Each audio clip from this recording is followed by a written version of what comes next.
Painted application ધોરણ 6 થી 12ના વિદ્યાર્થીઓ માટે અપડેટ થઈ ચૂકી છે. આ એપ્લિકેશનમાં શું છે? બધા જ વિષયના વિડીયોઝ છે. ગુજરાતની બેસ્ટ ફેકલ્ટી દ્વારા લાઈવ લેક્ચર્સ છે. આઈએમપી પ્રશ્ન છે, ટેસ્ટ સિરીઝ છે અને ગુજરાતના તમામ વિદ્યાર્થીઓ સાથે તમે તમારી કમ્પેરિઝન કરી શકો છો. ગેમિફિકેશન છે અને બીજું ઘણું બધું. તો તમે એપ્લિકેશન ડાઉનલોડ ન કરી હોય તો ડિસ્ક્રિપ્શનમાં લિંક આપી છે. હમણાં જ પ્લે સ્ટોર ઉપર જાઓ અને એપ્લિકેશન ડાઉનલોડ કરો.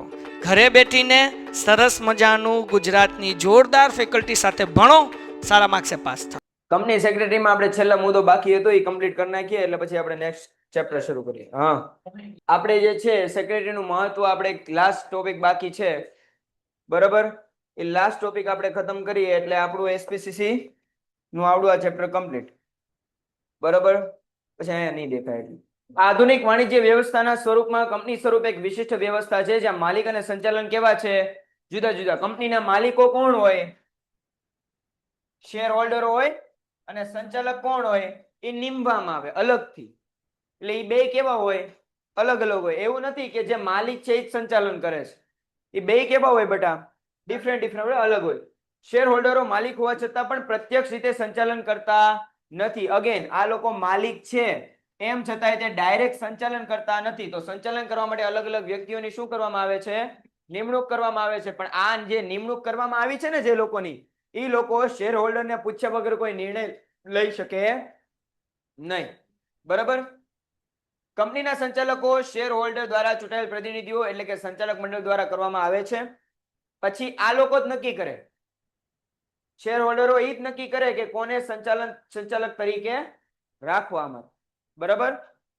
કંપની કાયદેસર રીતે કૃત્રિમ વ્યક્તિત્વ ધરાવે છે. ધી મોસ્ટ ટાઈમથી એમસીક્યુ માં પૂછાય એવો પ્રશ્ન કે કંપનીનું કાયદાકીય રીતે વ્યક્તિત્વ કેવું છે? તેની બધી જ ઔપચારિકતાઓ અને કાયદાકીય જરૂરિયાત પૂરી કરી કંપનીનું સ્થાપન પ્રમાણપત્ર યોગ્ય મેળવવા માટે સેક્રેટરીનો અમૂલ્ય ફાળો છે, બરાબર? વિવિધ કાયદાઓના જ્ઞાતા તરીકે ટેકનિકલ બાબતોમાં જ્ઞાન હોવાને કારણે અને અનુભવને આધારે સંચાલક માટે શ્રેષ્ઠ મિત્ર અને માર્ગદર્શક બની શકે છે. અગેન તમને એમ પૂછી શકે, સંચાલકો, માની લો કે તમે બધા સંચાલકો છો, તમે અલગ અલગ રહ્યો છો એટલે કંપનીનું તમે વ્યવસ્થાપન કરી શકતા નથી, તો તમે શું કરો? સંચાલકોની તમે લોકો તે નિમણૂક કરો. તમારી વતી સંચાલકો શું કરશે? કામ કરશે. સમજાય કે ન સમજાય? કંપનીને સંભાળવાનું કામ, મેનેજ કરવાનું કામ કોણ કરશે? તો એ સંચાલકો કરશે. તો આ સંચાલકોને કેવા કીધા છે? શ્રેષ્ઠ મિત્ર અને માર્ગદર્શન બની શકે. કોણ? સેક્રેટરી. હવે સંચાલકો નિમી દીધા.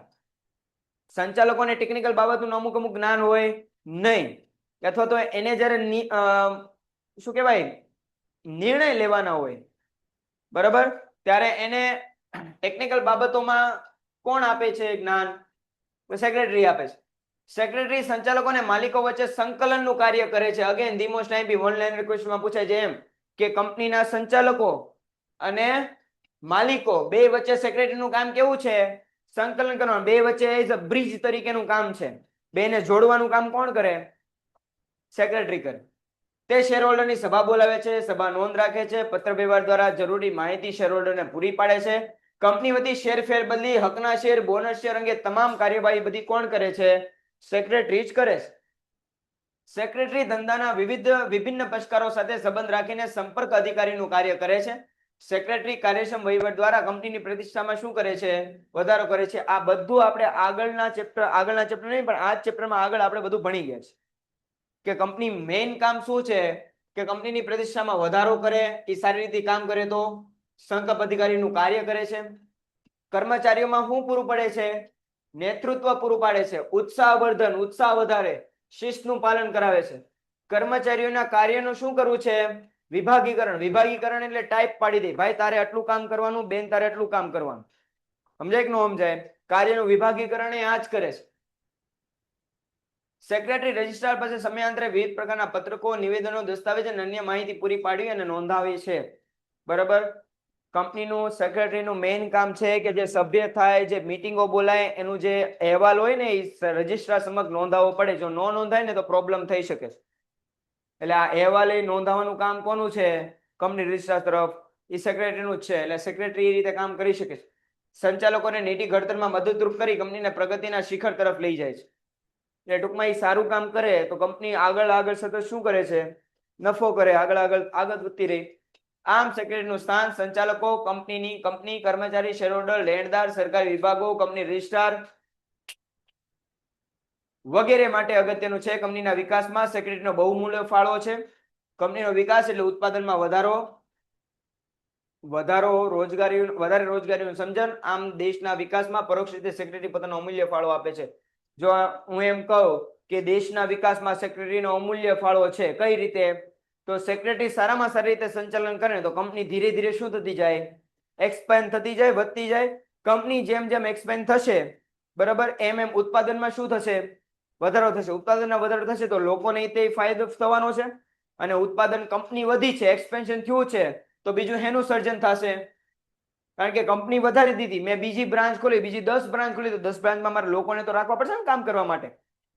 તો કામ કરવા માટે લોકોની જરૂર પડશે, તો લોકોને રોજગારી મળશે, બેરોજગારી ઓછી થશે. એટલે કંપની આવી રીતે પરોક્ષ રીતે તે બહુ દેશના વિકાસમાં બહુ મોટો ફાળો પ્રોવાઈડ કરે છે. એટલે કંપનીના સેક્રેટરી તરીકે તમારું કામ ખાલી એટલું નથી કે તમારે ખાલી શું કરવાનું કે ભાઈ કંપનીના નિયમન કરવાનું, આ તે એટલું ખાલી કામ નથી. તમારું કામ આ છે શુંનું? દેશનો વિકાસ કરવામાં તમારો બહુ મોટો અગત્યનો ફાળો છે.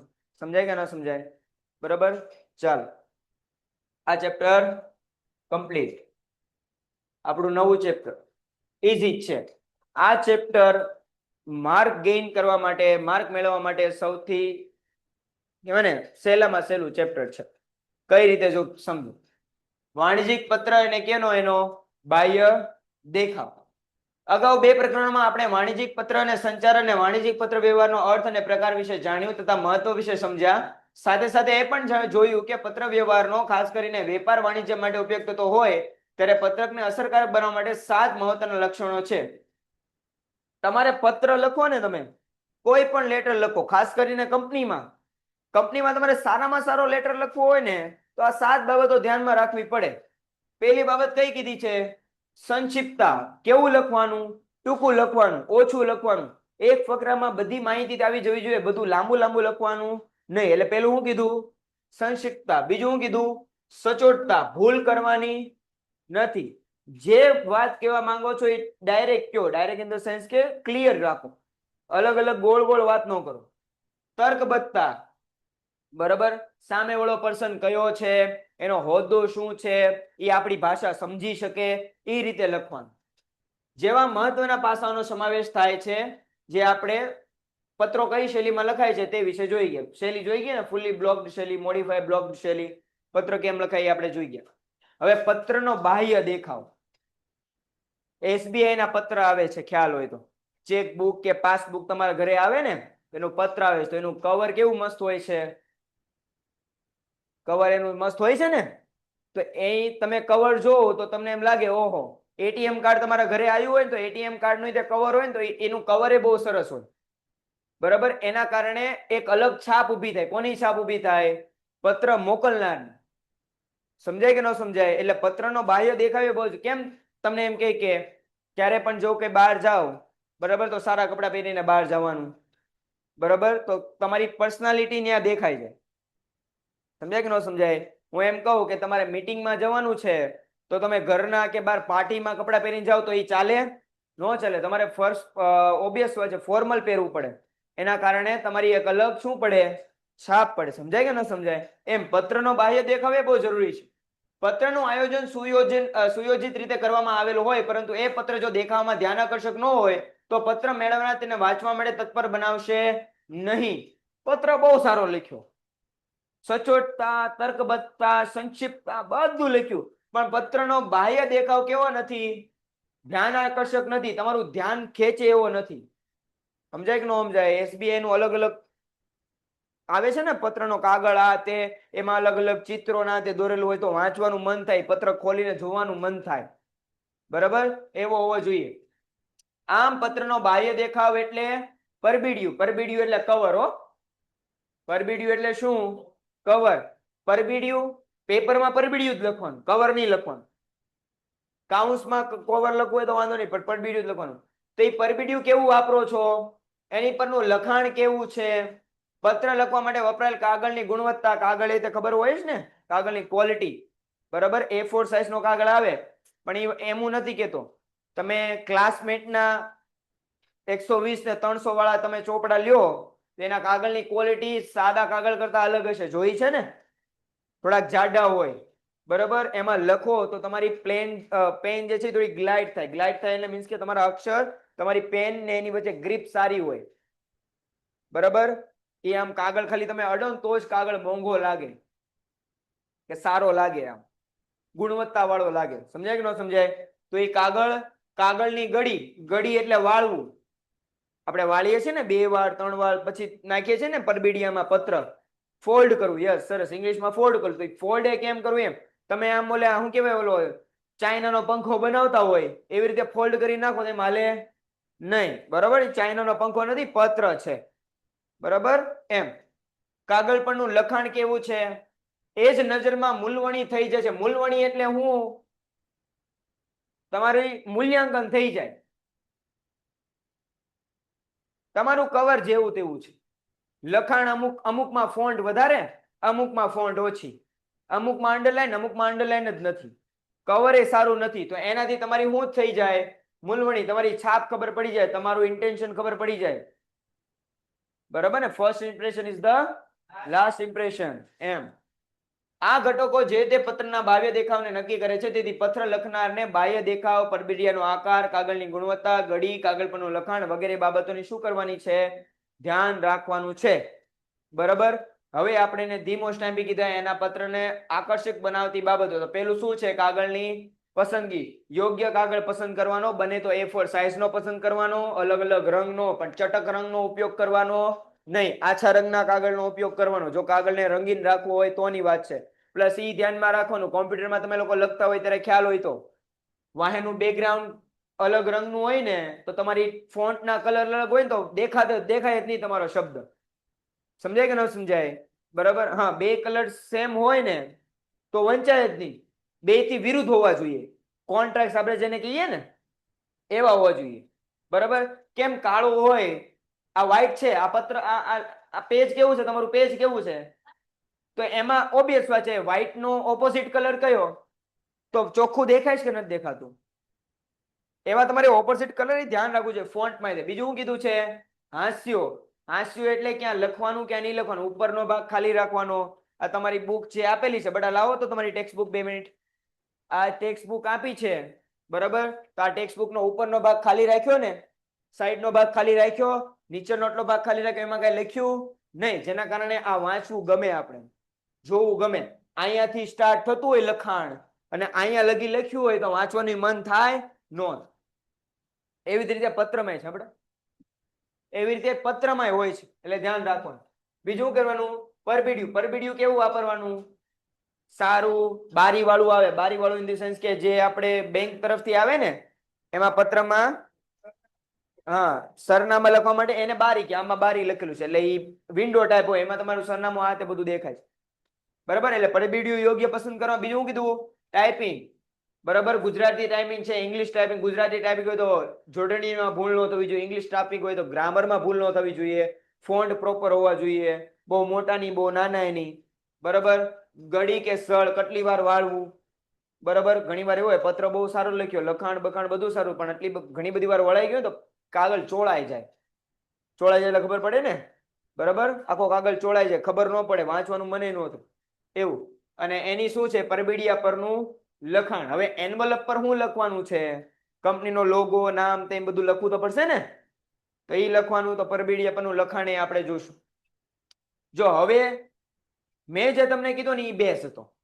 હવે આમાં થોડુંક સ્પેસિફિક કીધું છે, તો એ સ્પેસિફિક થોડુંક યાદ રાખજો. સેક્શન એ માટે IMP, બરાબર. જે કાગળ ઉપર પત્ર લખવામાં આવે છે કાગળનો શું જોવાનો? કદ. આટલું એવું કાગળ લેવાનું, A4 સાઇઝનું, બરાબર. કાગળનો કદ, એનો રંગ, એની ગુણવત્તા, એ 3 મહત્વની બાબતો છે. સામાન્ય રીતે આ કાગળના કદમાં કેવા માપનો હોય છે? A4 સાઇઝનો હોય છે. પ્રમાણસરનું માપ ધરાવતા આ કાગળમાં લખાણ વ્યવસ્થિત રીતે લખી શકાય છે. જે કોઈ પણ પત્ર તમે અત્યારે જો તો મોસ્ટ ઓફ 110% અથવા તો 110 નો કે 99.99% જે છે એ કેવા કાગળ હોય છે? A4 સાઇઝના જ કાગળ હોય છે. આજકાલ સામાન્ય રીતે A સિરીઝના જુદા જુદા માપના કાગળ આંતરરાષ્ટ્રીય સ્તરે વપરાય છે. A4, A5, એવા કાગળના અલગ અલગ શું હોય બેટા? માપ હોય. બરાબર, લોકોને જેમ જરૂરિયાત જણાય એ રીતે શું કરે? કાગળનો ઉપયોગ કરે. બરાબર, પણ મોસ્ટ ઓફ કયું વપરાય છે? A4 size. અને એ મુજબ વાણિજ્યિક પત્ર વ્યવહાર કમ્પ્યુટરથી તથા પ્રિન્ટિંગ માટે A4 સાઇઝના કાગળનો શું થાય છે? ઉપયોગ. એટલે તમે ઝેરોક્સ કઢાવવા જાઓ ને તો ઝેરોક્સ કઢાવવા જાઓ તો કયો કાગળ આવે છે? A4 સાઇઝનો કાગળ આવે છે, જેનું માપ કેટલું હોય છે? 8.3 થી 11.7 સેન્ટીમીટર. બરાબર, પત્ર માટેનો કાગળનો રંગ સામાન્ય રીતે કેવો વાપરે છે બધા? કારણ કે સફેદ રંગ ઈ ઓકે છે. વધારેમાં કે માથા અમે હું એમ કહું કે અલગ અલગ રંગનો તમે કાગળ લ્યો તો તમારે જોવું પડે કે ટેક્સ શું રાખવા, ટેક્સનો કલર શું રાખવો, એ બધી માથાકૂટ કરવી પડે ને. બધા શું રાખે? મોસ્ટ ઓફ સફેદ. અને પર લખાણ કેવા રંગનું? કાળા રંગનું. એટલે પૂરું થઈ. ક્યારેક કેટલીક પેઢીઓ આછા રંગ, એને શું કહેવાય? Pastel shades. આછા રંગ વાળા કાગળનો રીતે પત્રલેખનમાં ઉપયોગ કરે છે. આછા રંગો પૈકી કેવો લેવાનો? પણ આછા રંગમાં તે જો કે આછો વાદળી છે, આછો પીળો છે, આછો ગુલાબી રંગનો પણ સમાવેશ થાય છે. પત્ર માટે લેવાના કાગળની ગુણવત્તા એ પ્રકારની હોવી જોઈએ કે શાહી પ્રસરે નહીં. લો ક્વોલિટી વાળો તમે કોઈ દિવસ જો વાપર્યા હોય ને કાગળ, એવા નીચી ગુણવત્તાના કાગળ વાપરે ને તો તમે લખો ને, તમે પેનથી લખ્યું હોય ને તો એની શાહી પ્રસરી જાય, ફેલાઈ જાય. માની લો કે મેં અ લખ્યો હોય ને તો અ ને આ બધી શાહી જે છે પ્રસરાઈ ગઈ હોય, આખું ખરાબ આખું લખાણ લે. હા, જેલ પેન જેવું આખું લાગે. એટલે એવું કરવાનું નહીં. એટલે એ જોવાનું કે શાહી પ્રસરાતી નથી ને ખાસ કરીને પ્રિન્ટમાં તો બહુ વાંધો આવે. કાગળ નબળી ગુણવત્તાનું હોય તો પ્રિન્ટ સારી આવે નહીં. તમને ખ્યાલ જ છે, તમે પ્રિન્ટ કરવા જાઓ છો. બરાબર, ઓકે. આ ઉપરાંત વાણિજ્યિક પત્રોને કાણામ પાડીને ફાઇલિંગ કરવાનો હોવાથી સારી ગુણવત્તાના કાગળના વપરાશથી પત્ર ખરાબ થવાનો કે ફાટી જવાનો ભય રહેતો નથી. લો ક્વોલિટીના કાગળ ફાડો ને તો આપણે સ્કેલથી સરખી રીતે ફાડતા હોઈએ ને તોય આડો ફાટે. ઓલામાં તો આપણે પ્યોર ઘી નાખ્યો ને તોય એક્યુરેટ ફાટે પેપર. સારો કાગળ હોય ને તોની વાત. બરાબર ને? અગેન શું કરવાનું છે? આનું ફાઇલિંગ કરવા. આપણે પત્ર રાખવા ને, પત્ર યાદીમાં રાખવા પડે એમ. તો ક્યારે કોની સાથે કયો પત્ર વ્યવહાર કર્યો હતો એની આપણી પાસે નોંધ રહી. તો ફાઇલિંગ કરવાનું હોય તો આ સાઈડનો ભાગ કેવો રાખવો પડે? ખાલી રાખવો પડે ને. બરાબર, એટલે હાંસિયો આગળ હમણાં કહી દીધો એ આ ભાગ ખાલી રાખવો પડે. બરાબર, અને એનું ધ્યાન રાખવાનું કે જ્યારે પંચિંગ કરવામાં આવે, ફાઇલિંગ કરવામાં આવે ત્યારે કાગળ ફાટી જાય નહીં, નબળી ગુણવત્તાનું ન હોય.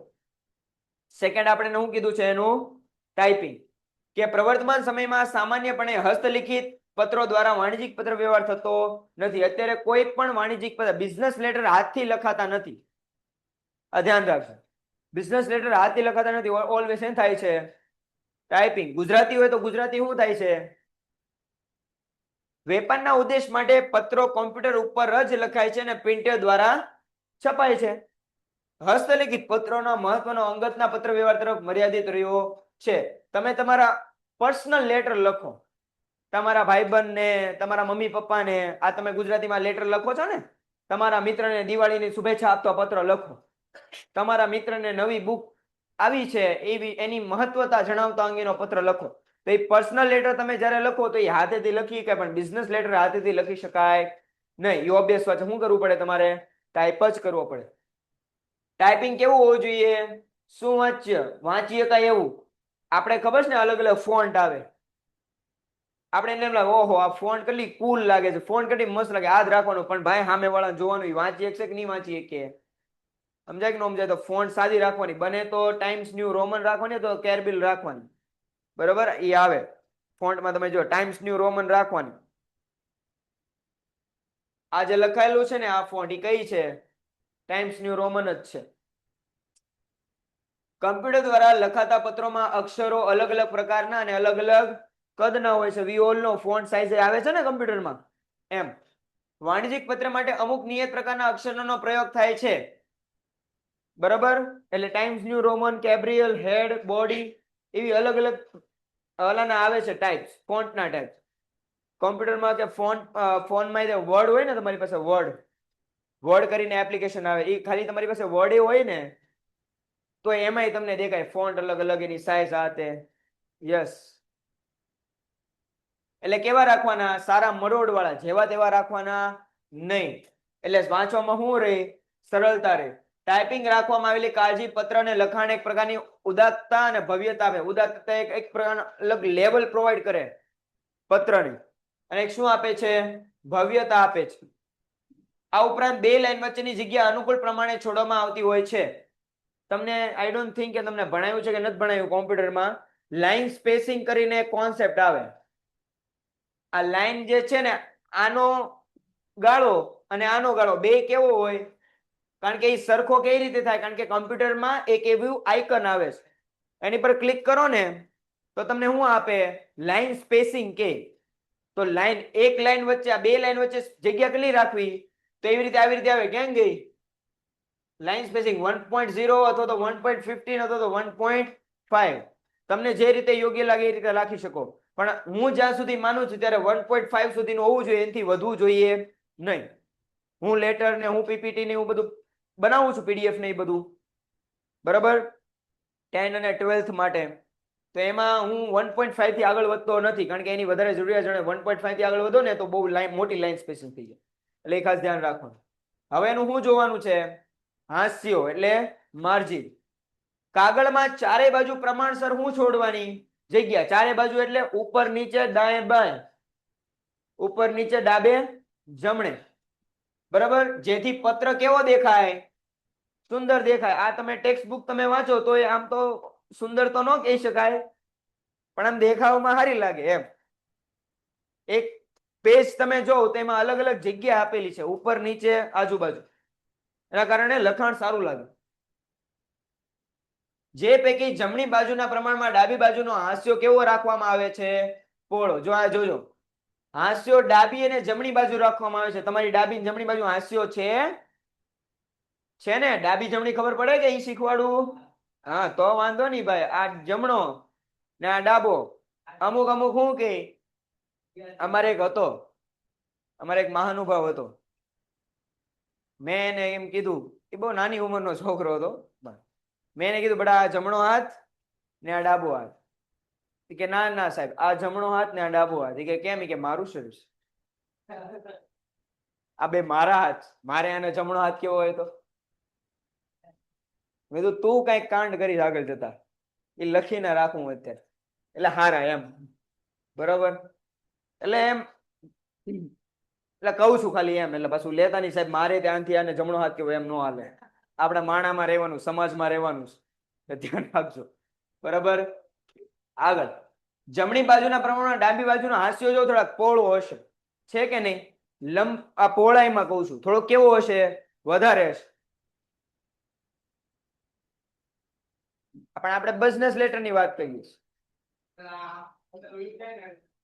હા, આપણે સ્ટેપલ થઈ ગયું છે. સામાન્ય રીતે જમણી બાજુના હાસ્યો 1 cm અને ડાબી બાજુના હાસ્યો 1.5 ઇંચ નો રાખવામાં આવે છે. વાણિજ્યિક પત્રોને ફાઇલ કરવાના સાચવવા હોય તો ડાબી બાજુ કાણા પાડીને ફાઇલ કરવાનો હોવાથી તે બાજુ વધારે જગ્યા રાખવી સાનુકૂળ રહે છે, બરાબર.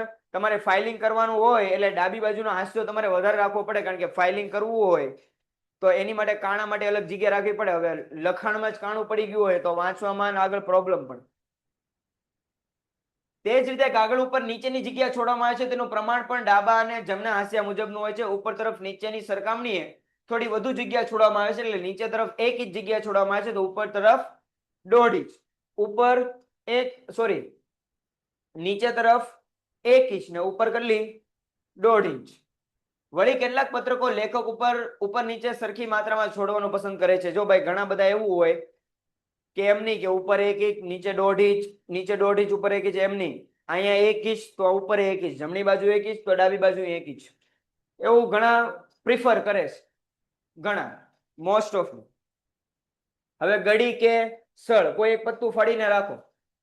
વાણિજ્યિક પત્ર, કાગળ, ટાઈપિંગ, હાસ્ય વગેરે બાબત વિશે કાળજી લેવામાં આવે છે, ત્યારે કાગળને ગડી કરીને પરબીડિયામાં મૂકતી વખતે એટલી જ કાળજી રાખવાની જરૂર છે. એ માટે અનુરૂપ પરબીડિયું પસંદ કરવાનું હોય છે. ધારો કે નાનું પરબીડિયું હોય તો કાગળને કેટલી વાર વાળવો પડે? 3-4 વાળવો પડે, બરાબર. માની લો કે આ કાગળ છે, પરબીડિયું એટલે ખબર પડે ને, એન્વલપ નાનું હોય, એન્વલપ કેવું હોય? નાનું હોય, તો તમારે 2 થી 3 વાર આને વાળવો પડે. આ બીજી વાર ને આ ત્રીજી વાર. આ 2 થી 3 વાર મારે શું કરવો પડ્યો? વાળવો પડ્યો, પછી નાખી શકાય. હવે હું આવી રીતે આ કરું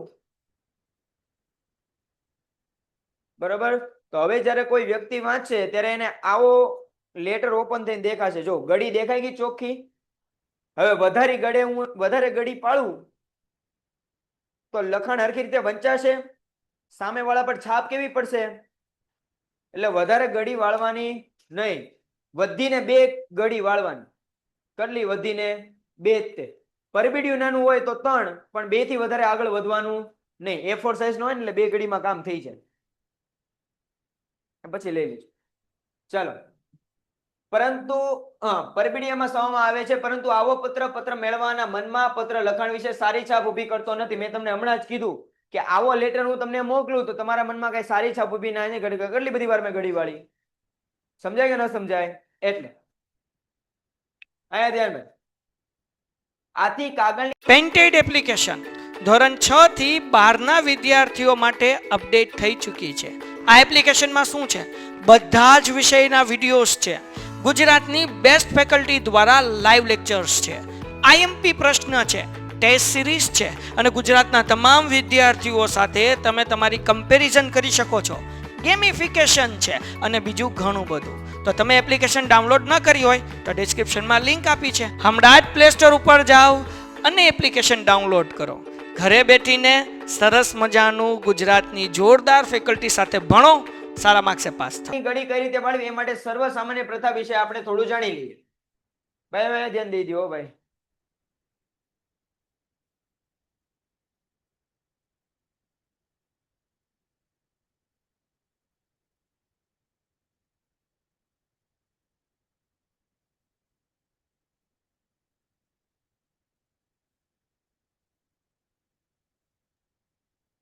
સમજાય છે ને? હાલો. હવે કાગળ જેની ઉપર પત્ર લખાયું છે તેને પરબીડિયાના મૂકતા પહેલા વધુમાં વધુ કેટલી ગડી પાડવાની? 3. મેં કીધું વધુમાં વધુ કેટલી? 3, ઓછામાં ઓછી 2. બરાબર. સૌથી પહેલા હાસ્ય જેટલી જગ્યાને આવરી લેતી ઊભી ગડી પાડવી જોઈએ. હાસ્યને આવરી લે એવી પેલો ફ્લેપ પાડવાનો. બરાબર. ઘર બેઠા ત્યાં કરજો. બરાબર. બીજું કેવું જોઈએ? ત્યારબાદ ઊભી ગડી પાડવી જોઈએ. ત્યારબાદ પરબીડિયાના કદ પ્રમાણે આડી 2 ગડી પાડવી, જેથી 3 અથવા 4 ભાગમાં વેચાઈ જાય. બરાબર. આપણે આમ જ વેચ્યું ને ઉપરથી નીચે, તો તમે ડાબે જમણે તે કરી શકો છો, પણ અગેન બહુ ડાબે જમણે નહીં કરવાનું. પત્રનું જે દેખાવ છે એ બહુ ખરાબ થઈ જાય. સમજાય કે ન સમજાય? એટલે આમ કરવાથી સામે પક્ષીએ પરબીડિયું ખોલીને પત્ર વાંચવાની શું રહે? સરળતા રહે ને ફાઇલિંગ કરવામાં શું રહે? સરળતા રહે. હવે જેની માટે માથાકૂટ કરતા હતા એ શું? પરબીડિયું. પત્ર મેળવવાના હાથમાં પત્ર તો પછી આવે. અંદર તમે જેટલું સારું લખ્યું હોય, ગડી પાડી હોય, બધું ઠીક, પણ એ પહેલા શું જોશે? પરબીડિયું. સૌથી પહેલા તો પરબીડિયું જ આવે છે. તેની પસંદગીમાં ચીવટ એટલે હું સચોટતા રાખવી, ધ્યાન રાખવું જરૂરી છે. વાણિજ્યિક પત્ર વ્યવહારમાં પત્ર ઉપરાંત બિડાણ સ્વરૂપે વધુ કાગળ ઉમેરવાનો હોવાથી પરબીડિયું ખૂબ નાનું વાપરવાનું યોગ્ય ગણાય નહીં. ઘણી બધી વાર આપણે બિડાણ લખવું પડે.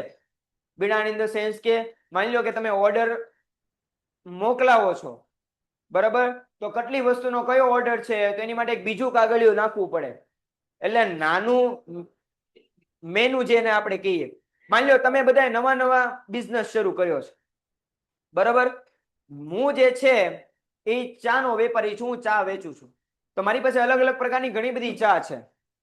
તો હું તમને લોકોને એક લેટર લખીશ કે ભાઈ તમારો નવો ધંધો શરૂ કરવા બદલ તમને પહેલા તો ખૂબ ખૂબ અભિનંદન. હું આવી રીતે ચાનો ધંધો ઘણા વર્ષોથી કરું છું.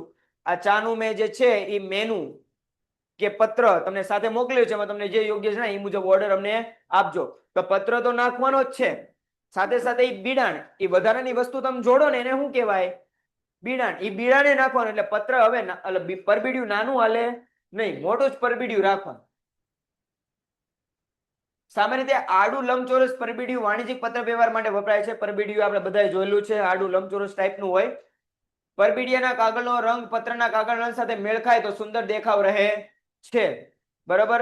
અંદર આછો વાદળી હોય પત્રનો રંગ અને પરબીડિયું આછા વાદળીનું હોય તો કનેક્શન એક રહે. બરાબર ને? એક સિક્વન્સ રહે તો સારું લાગે. આમ પત્રના કાગળનો રંગ સફેદ હોય તો પરબીડિયું કેવું વાપરવાનું? સફેદ. પછી અટ્ટા પટ્ટા વાળું વાપરવાનું નહીં. એમ અન્ય ઝાંખા રંગના કાગળનો પત્ર લેખન માટે ઉપયોગ કરવામાં આવ્યો હોય તો પરબીડિયા માટે તેવા જ રંગના કાગળનો પ્રયોગ થવો જોઈએ.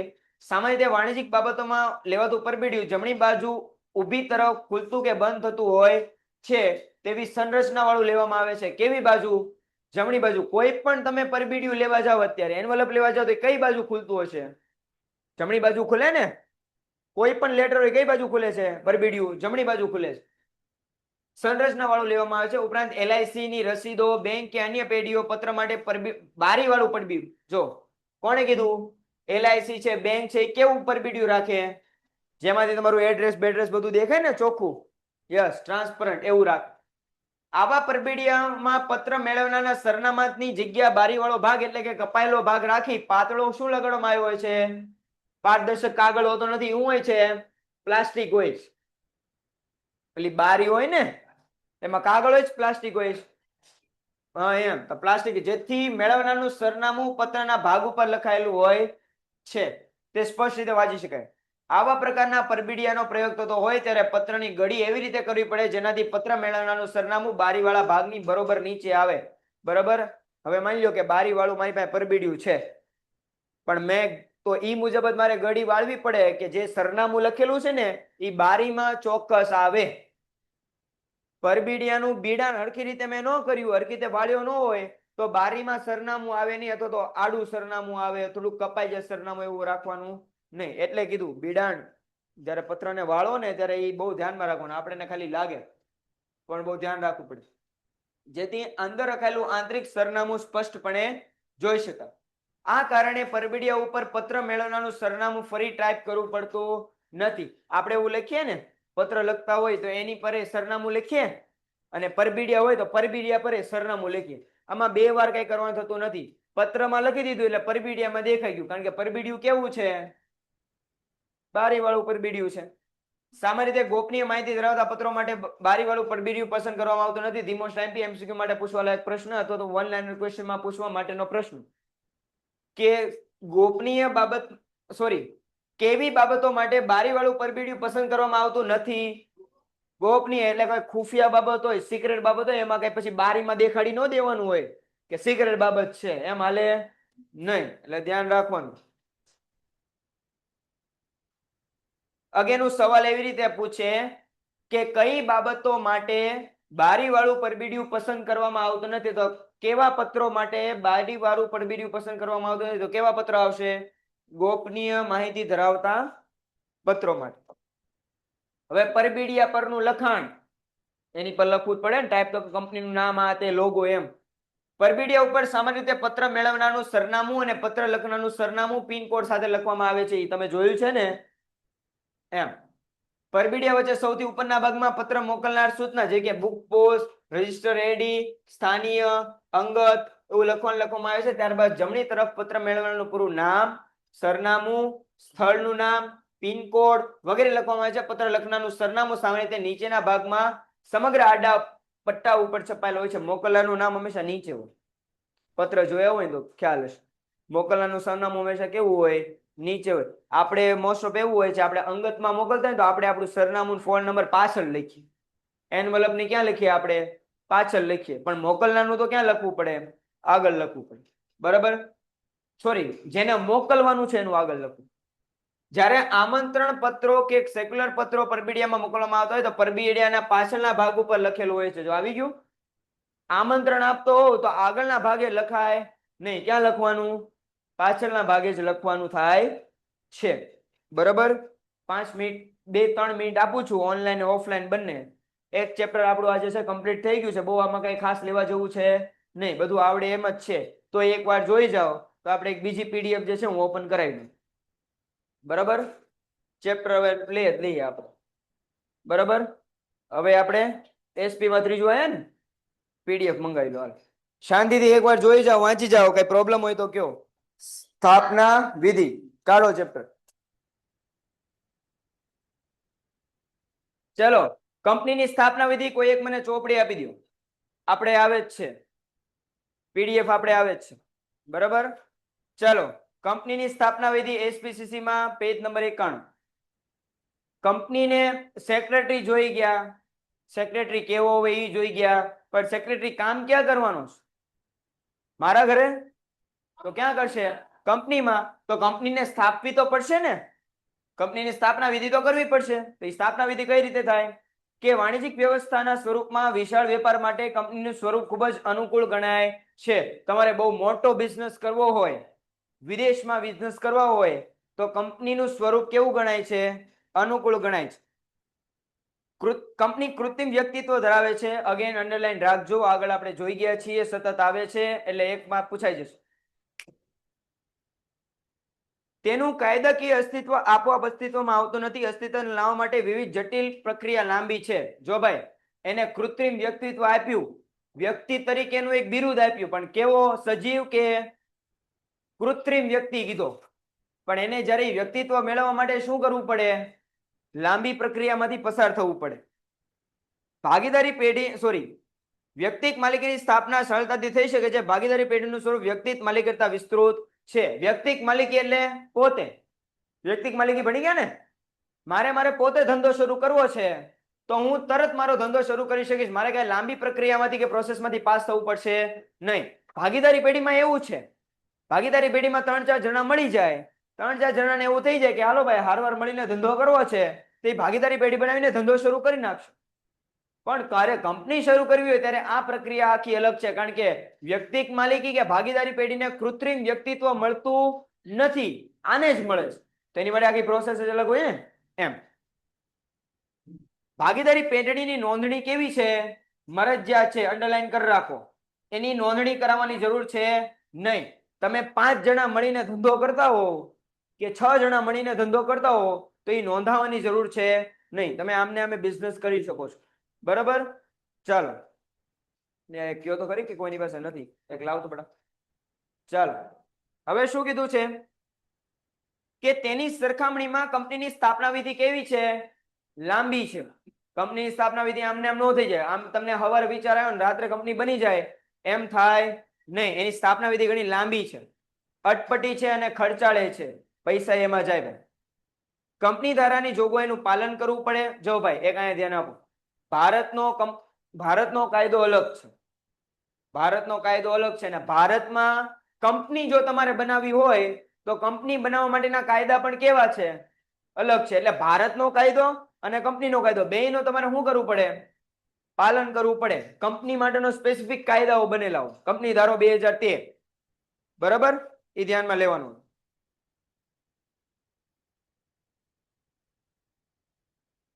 કંપની ધારાની જોગવાઈનું પાલન, જરૂરી દસ્તાવેજોની નોંધણી, કાનૂની પ્રક્રિયા પૂર્ણ કર્યા બાદ કંપની અસ્તિત્વમાં આવે છે. આવી રીતે કૃત્રિમ કાનૂની વ્યક્તિત્વને અસ્તિત્વમાં લાવવાનું કાર્ય કરનાર સ્થાપક, પ્રયોજક, પ્રવર્તક તરીકે ઓળખાય છે. જો અહીંયા ધ્યાન આપો, બરાબર? જે વ્યક્તિ શું કરે છે? કંપનીનું સ્થાપના કરે છે, કંપની ઇસ્ટાબ્લિશ કરે છે, એને શું નામ આપ્યું? સ્થાપક કે પ્રયોજક. આપણે બધા મળીને કંપનીની સ્થાપના કરતા હોય તો આપણે શું કહેવાય? સ્થાપક કહેવાય. બરાબર? એમ. કંપનીનો અર્થ ધીમો સ્ટેમ્પી 2 માર્કમાં પૂછેલો છે પરીક્ષામાં, યાદ રાખજો. કંપનીનો કાયદાકીય રીતે ને ટેકનિકલ રીતે કોઈ ચોક્કસ અર્થ છે નહીં કે કંપની કોને કહેવાય એવો કઈ ચોક્કસ અર્થ છે નહીં, પણ સામાન્ય રીતે બ્રિટિશના કોમન લો મુજબ, બ્રિટિશનો કીધો, ઇન્ડિયા નથી કીધું, બ્રિટિશના કોમન લો મુજબ કાયદાકીય વ્યક્તિ અથવા તો કૃત્રિમ વ્યક્તિ એવો થાય છે. 10 થી 15 વાર આપણે એસપી શરૂ કર્યું ત્યારથી સતત આવે છે કે કંપની કેવું વ્યક્તિત્વ ધરાવે છે? કાયદાકીય રીતે કૃત્રિમ વ્યક્તિત્વ ધરાવે છે. જ્યારે આવું વ્યક્તિત્વ ધરાવતું એને શું કહીએ આપણે? કંપની કહીએ છીએ. કંપનીના સભ્યો બદલાઈ જાય, આમાંથી 5 જણા વ્યાજ જાય, બીજા 5 જણા નવા આવે, નિવૃત્ત થાય. 2 જણા કે હવે મારા કંપનીમાં રહેવું નથી, મારા કંપનીમાં નિવૃત્તિ લઈ લીધી, તો નિવૃત્ત થાય. અથવા તો શું થાય? મૃત્યુ પામે. વ્યક્તિઓ બદલાઈ જાય, વ્યક્તિઓ આવે જાય, મૃત્યુ પામે, ગમે એ થાય, પણ કંપનીનો અસ્તિત્વ પર કોઈ અસર પડતી નથી. અહીંયાથી મારી ડેથ થઈ જાય, ઓબ્વિયસ વાત છે, આપણે કંપની જે છે એ સ્થાપિત કરી. હવે માની લ્યો કે મારી ડેથ થઈ ગઈ તો કંપની બંધ કરી દેવાની તમારા લોકોએ? એમ થાય નહીં. કંપની સતત ને સતત શું રહે? શરૂ જ રહે. આ રતન ટાટાજી છે, રતન ટાટાજીની હમણાં ડેથ થઈ ગઈ તો એનો મતલબ એમ કે ટાટા કંપની બંધ થઈ ગઈ?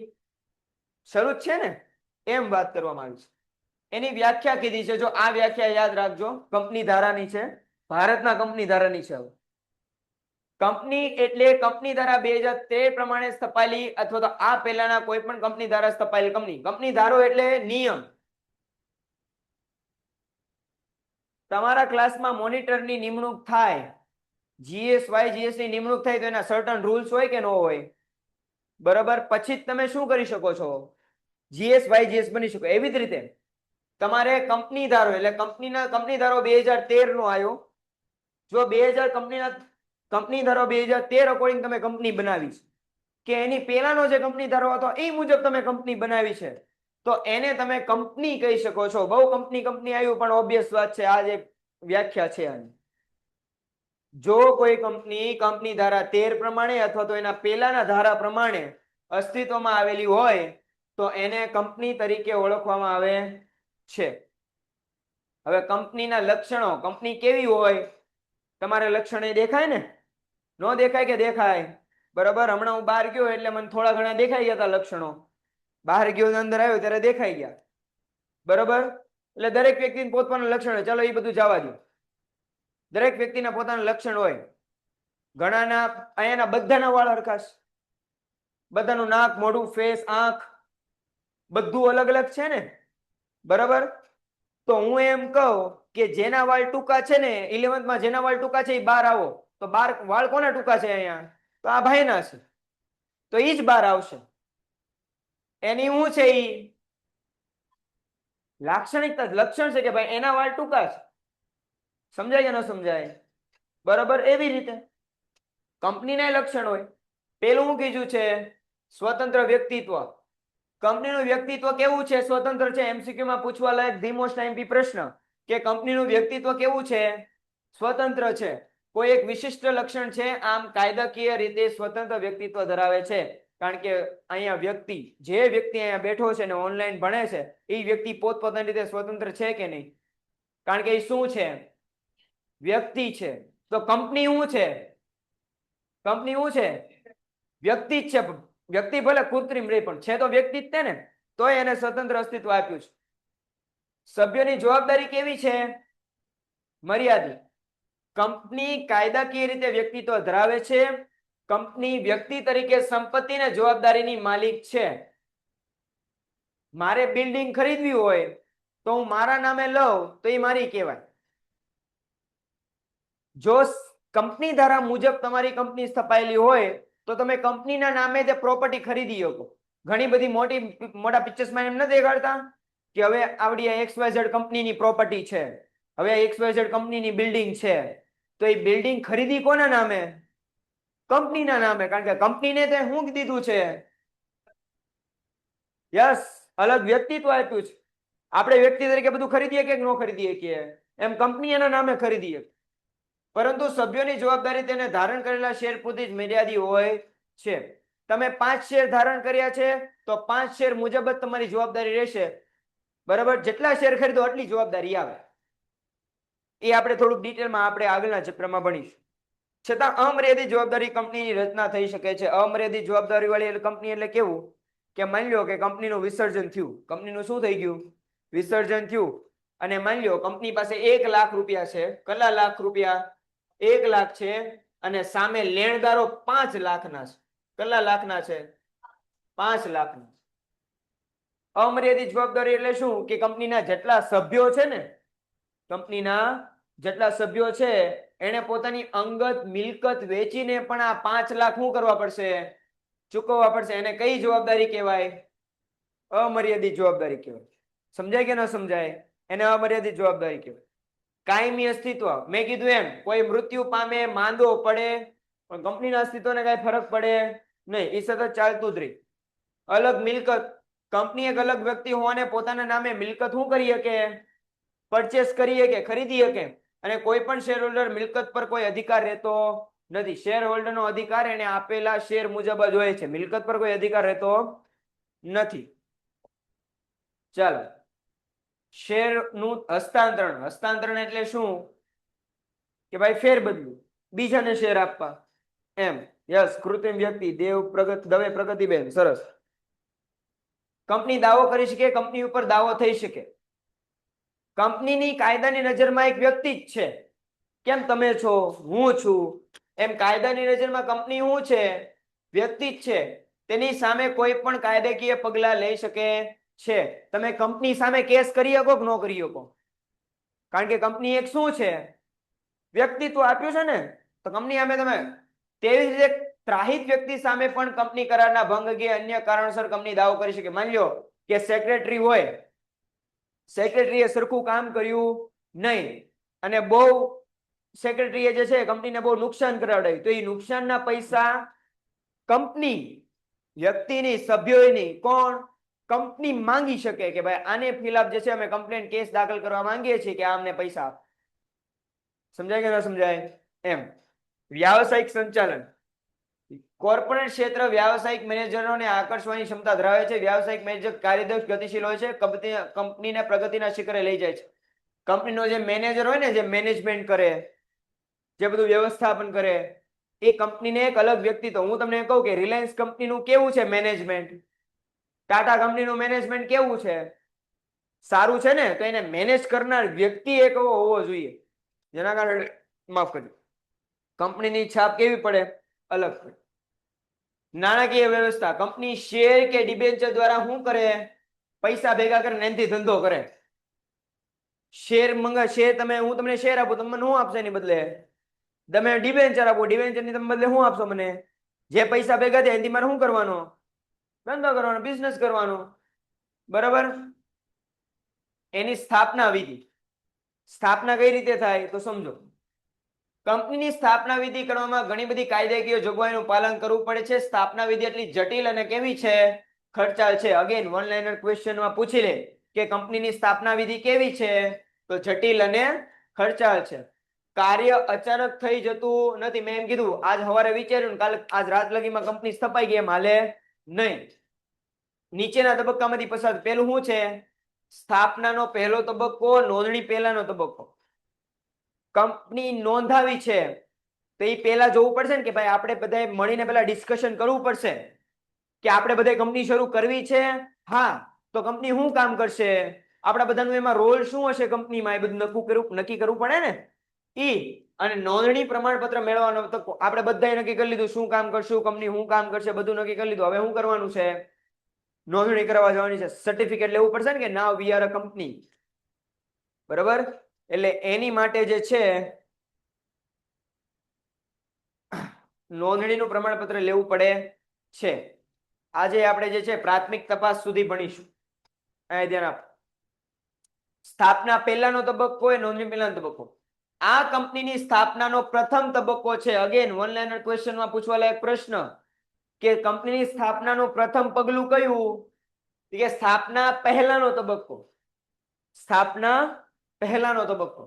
આ પ્રારંભિક તબક્કામાં કંપનીની સ્થાપનાની વ્યવહારુ શક્યતા, સાધનોની ઉપલબ્ધિ, મૂડી વિશે તપાસ કરવામાં આવે છે. આમ કંપનીની સ્થાપના નીચે પ્રમાણે થાય છે. પેલું, ધંધો કરવો છે ભાઈ, તો ધંધો કરવાનો પહેલા શું આવવો જોઈએ? આમ ને આમ ધંધો થઈ જાય? હાલો ધંધો કરો, ધંધો પણ હેનો નક્કી કરવું પડે ને. સિંગ ચણા વેચવા છે, દાળિયા વેચવા છે, હું વેચવું છું, ધંધો એનો કરવો તો વિચાર કરવો પડે ને.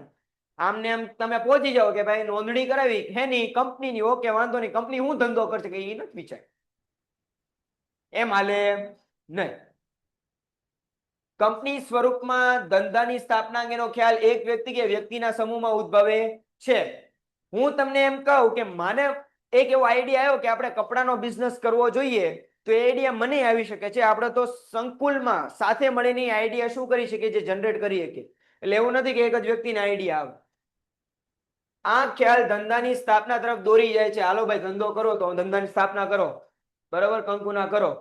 બરાબર? લારી લઈ લ્યો, લારીમાં હવા ભરાવી દો. બરાબર? માર્કેટિંગ યાર્ડમાં જઈને કેળા, શાકભાજી બધું ભરી દો, નીકળી પડો. અહીંયા કેટલા? 2, 2, 4, 2, 6, 7, 8, 9 જણા છીએ. દરેક દિવસે એક એક નો વારો આવશે.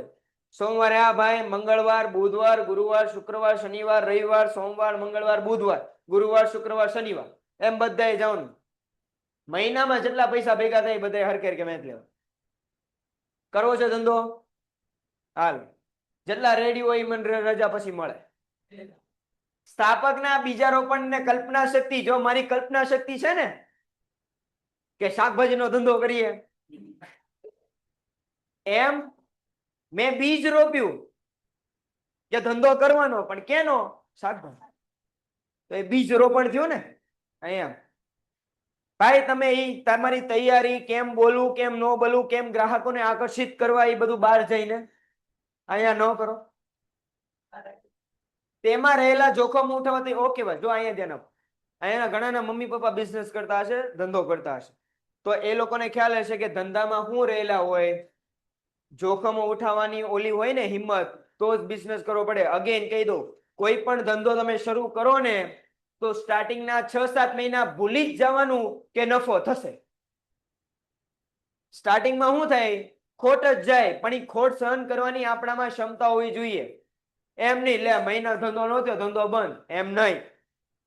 સ્ટાર્ટિંગમાં કોઈ પણ ધંધાને નફો થાય નહીં, એને વાર લાગે. માર્કેટ કેપ્ચર કરતા શું લાગે? વાર લાગે, સમય લાગે. બરાબર. અને માનવ શક્તિ તેમજ માલ સામાનનો ક્રિયાશીલ કરી ધંધા તરફ વાળે છે, ત્યારે કંપની અસ્તિત્વમાં આવે છે. એટલા માટે કંપનીના પ્રવર્તકો માનસ પુત્રો કહેવામાં આવે છે. માનસ પુત્રો એટલે મેઇન, કરતા ધરતા. બરાબર. કંપનીના આપણે કંપની ઇસ્ટાબ્લિશ કરીએ, માની લો શાકભાજી વાળાની કંપની આપણે ઇસ્ટાબ્લિશ કરીએ, આપણે બધાએ મળીને કંપની બનાવી. શું નામ રાખ્યું એનું? શાકભાજી વાળાની કંપની. બરાબર. ફક્ત શાકભાજી વાળાની કંપની. એમ આપણે ધંધાને ઇસ્ટાબ્લિશ કરી. બરાબર. પણ એને અસ્તિત્વમાં લાવવા માટે આપણે બધા કાર્ય કરવા પડશે ને, એટલે માનસ પુત્ર કે. હવે બીજું શું કરવાનું? પ્રાથમિક તપાસ. આજનો છેલ્લો મુદ્દો. વૈચારિક ખ્યાલની શક્યતાઓ નિષ્ણાતો દ્વારા તપાસવામાં આવે છે. ભાઈ શાકભાજીનો ધંધો કરાય કે ન કરાય? બરાબર. ઘણા કે કરાય, ઘણા ન કરે, તો એની માટે એક્સપર્ટ ને બોલાવાના. કોને બોલાવાના? એને કહેવાનું ભાઈ અત્યારે ધંધો શાકભાજીનો કરાય કે ન કરાય, ઈ આપણે કે ઈ મુજબ કરવાનું. શાકભાજીમાં હે નો કરાય તો સિઝનલ શાકભાજી નો કરાય. હું એમ કહું બટેટાનો ધંધો કરાય. ગમે એ ઋતુ હોય, બટેટા વેચાય ને આવક અને ખર્ચ અંગેનો અંદાજ લગાડવામાં આવે. ભાઈ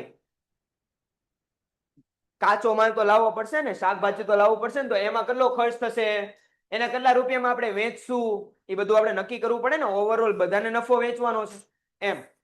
જો પરિણામ સંતોષકારક હોય તો ઘણી જ તપાસ કરવામાં આવે છે. જો એમ લાગે કે નહીં નફો થાય એવો છે, તો આપણે વધુ ડીપમાં જઈએ કે સારા બટેટા ક્યાંથી લાવવા, કઈ રીતે વેચવા. સમજાય કે ન સમજાય? લારીમાં વેચવા કે દુકાનમાં વેચવા, કે મોલ બનાવો બટેટાનો. બરાબર. 10 રૂપિયાના આયા, 20 રૂપિયાના આયા, વીવીઆઈપી બટેટા ઉપર ના મળે. પટેટો મોલ જો નામે પડી ગયું. બરાબર. ફક્ત શાકભાજી વાળાની કંપની દ્વારા સંચાલિત પટેટો મોલ. અહીં દરેક પ્રકારના બટેટા મળશે. Painted Painless Learning.